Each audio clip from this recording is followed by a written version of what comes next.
So good day ma'am, my name is Eleanor V. Adam and I chose the poem To the Philippines of Jose Rizal. So ang poem ni Jose Rizal na To the Philippines ay isang patriotic tribute sa kagandahan, kalinisan at kultura ng ating inang bayan.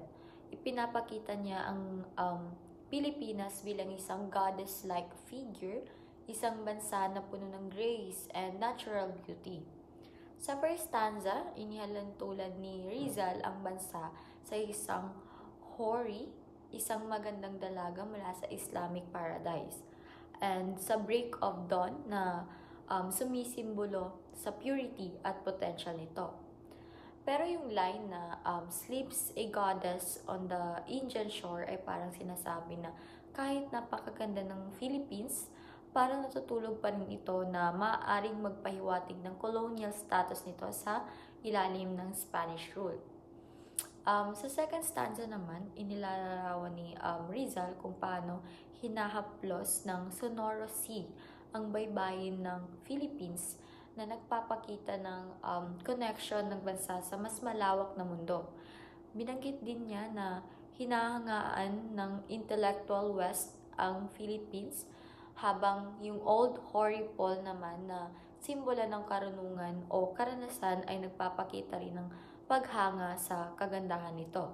It means kahit na nasa ilalim pa ng kontrol ng Spain, kinikilala ng ibang bansa ang tunay na halaga ng Pilipinas. Sa third stanza, ipinapahayag ni Rizal ang kanyang malalim na pagmamahal at devotion sa inang bayan. It says na ang kanyang muse ay masayang umaawit para sa Pilipinas. Ipinapakita niya na handa niyang ialay ang kanyang kapalaran at kayamanan para sa bansa. Sa last stanza naman, isang paanyaya ang binibigay niya sa mga artists para ipagdiwang at bigyang karangalan ang Philippines sa pamamagitan ng kanilang arts. Ang pagbanggit niya sa myrtle, roses at lilies ay nagsisilbing symbol ng glory, love at purity. It means karapat-dapat lang na purihin ang Pilipinas. Tinapos ni Rizal ang tula sa isang malakas na panawagan, Exalt the Philippines, na nag-uudyok sa ating lahat na ipagmalaki at pahalagahan ang bansa. Overall, ipinapakita ng poem na ito ang malalim na pagmamahal ni Rizal sa Philippines na hindi lang nakikita sa natural beauty nito, kundi pati na rin sa spirits at potential na taglay ng ating bansa.